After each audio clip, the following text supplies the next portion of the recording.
Hi everyone. Welcome to the first episode of our new video series, Historical Games of Chess. In this first episode, I'm going to show you a game between Paul Morphy, who was a famous American player, and two French noblemen named Duke of Car and Count of Isord. In this game, Morphy was white and black pieces were jointly played by Duke of Corn and the Count, his friend.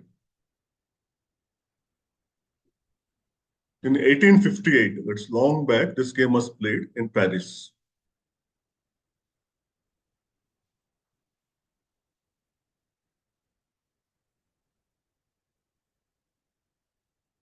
Morphy starts with pawn e4, which is one of the best ways to start a game. Duke and the Count, they reply with pawn e5.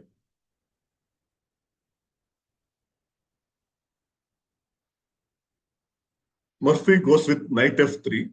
The idea behind this move is to attack the e5 pawn and also to develop the knight on g1.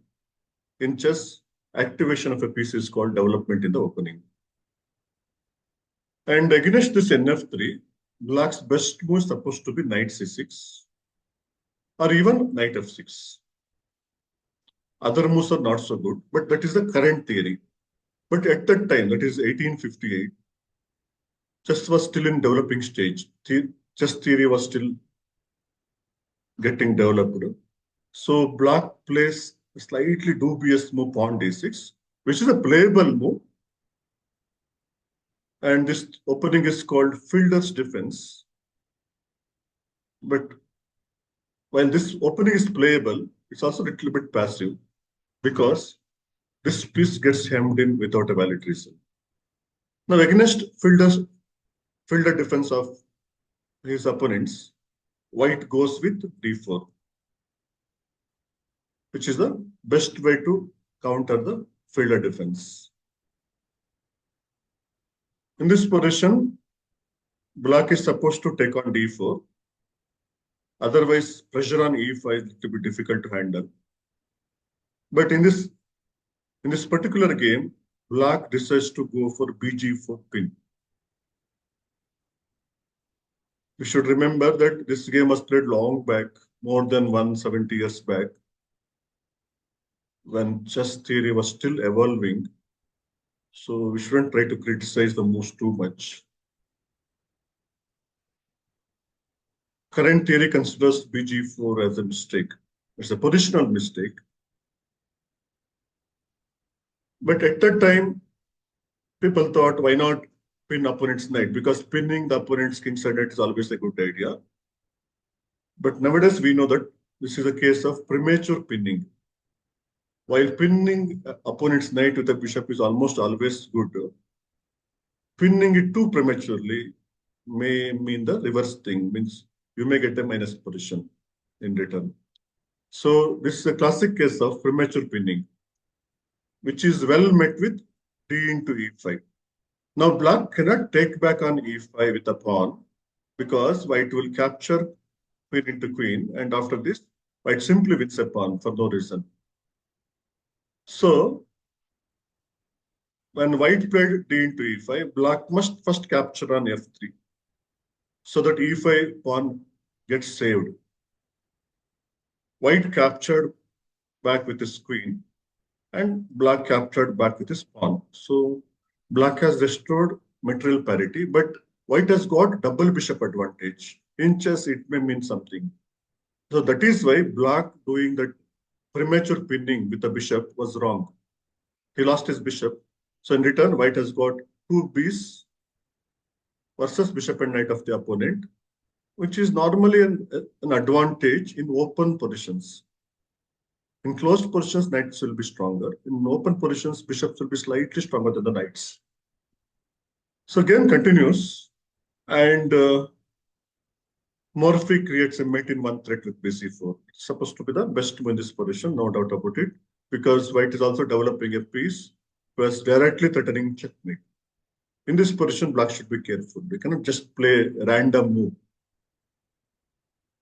But without noticing the nuisance of this given position, Duke and Count decides to play knight f6, a mistake, clear mistake in this position. Good or bad, black should have played queen f6 here, and game would have continued with white having a small advantage. But after nf6, a clear mistake from black, white has an easy move here, queen b3. The move creates a double attack on f7 pawn and attack on b7 pawn. And there is no black's move which can defend both of these things same time. So now black should think which one should be defended.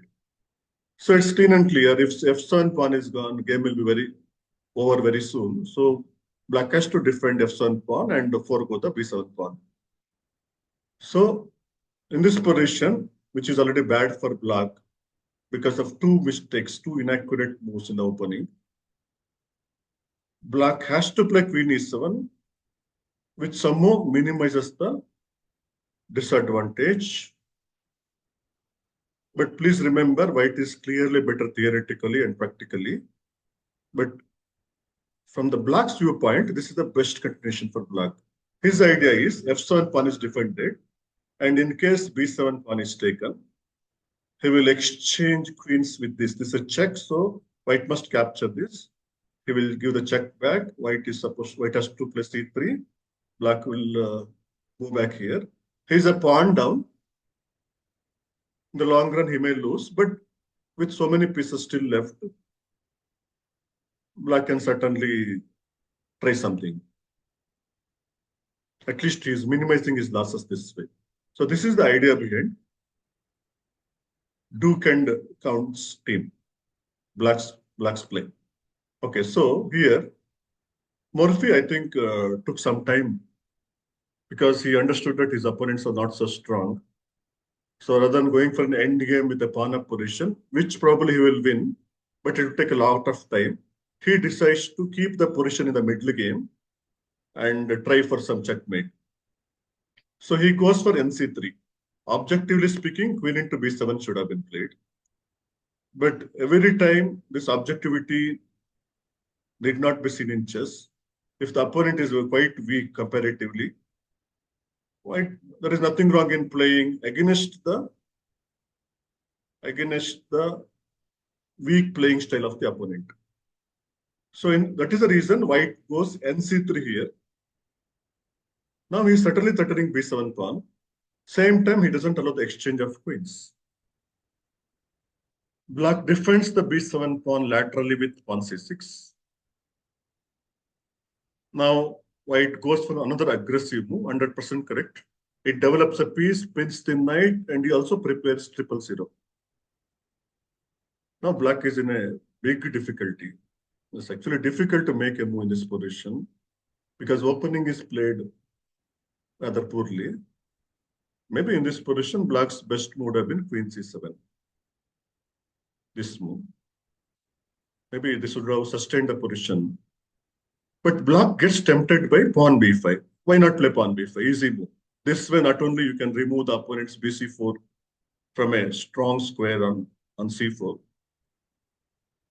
plus you'll also gain a tempo. So without considering too many things, black decides to play pawn b5. In this position, it's a serious mistake because this need not retreat, but rather you can sacrifice here on b5, which is done by Morphy. Morphy was a very strong chess player, clearly superior to other players of his era. So such moves, such sacrifices were quite easy for him. Anyway, in the given position, the sacrifice is perfectly fine. Black takes on b5. White gives this, captures the pawn back and gives this check. Black's only move is nbd7, which is played. Only reasonable move it is. And white now castles. If we take stock of the position a little bit, white has sacrificed a piece for 2 pawns. but in return, he has got too much compensation. He has pinned opponents, both the knights of the opponent, plus is already threatening bishop into f6 and then rook into d7. Black's king is horribly stuck at the middle of the board. Other pieces of the block are not in the game. So it's objectively a losing position, but let us see the continuation. Black has to defend the d7 knight, so he played rook d8. The other defense 000 is a big mistake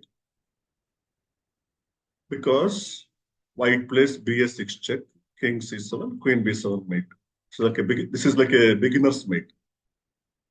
So black's best move in this position is rook d8. If you want to know why not queen e6 should be played instead of the game continuation rook d8, white has a very interesting continuation here. Now bishop into d7 is a mistake because knight into d7 can take because queen is no longer on e7.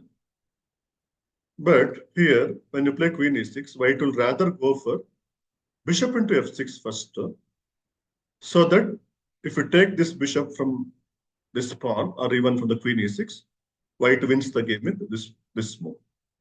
And in case black tries queen into queen here, white need not retake the queen back because this is a nice checkmate.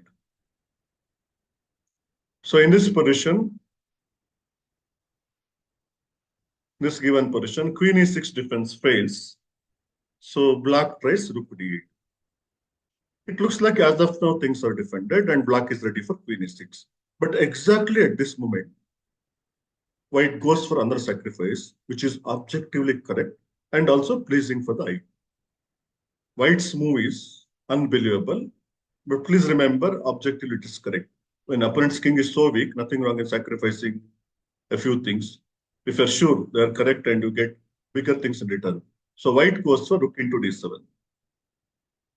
Black has only two reasonable options. I mean, only one, that is rook into d7, which is played in the game. Knight into d7 obviously loses the queen. And anyway, queen into d7 is a blunder because bishop will simply capture the queen. So in the game, black took on d7 with the d8 rook. Now white continues with rook d1. This is the logic behind white's sacrifice. He has given up a piece. He gave up a piece first. Then he gave up an exchange. It's called exchange sacrifice. If you give up a rook for a knight or a bishop deliberately, it's called an exchange sacrifice in chess. So first he did the piece sacrifice. Then he gave an exchange sacrifice so that this position is brought, which is almost winning for him. White's simple threat is bishop into f6 followed by bishop into d7, which cannot be defended against. Black tries queen e6. White has various ways to win this position. And Morphy finds the best way forward. Queen into e6 is winning. After the f into e6, bishop into f6, g into f6, rook into d7 should win, but it is no mate. Black can still continue a little bit here and there with bishop h6 check. So white should look for something bigger, something stronger if it is there. And in this position, Morphy finds the best continuation, that is bishop into d7 check. At first, it looks like a mistake because after knight into d7, everything is different in the black's position. But exactly at this moment, white gives this very nice check, beautiful queen sacrifice. He doesn't care what thing he's sacrificing because he's getting checkmate. So black has to capture on b8. The idea behind sacrificing the queen was to get the checkmate on d8 square. And it doesn't matter how many black pieces are there on the board, this king is checkmated. This is one of the famous games of 19th century. And Morphy has played many such games. In our next episode also, we will be seeing another masterpiece by Paul Morphy. Thank you for watching. If you like this video, please subscribe our channel. See you again.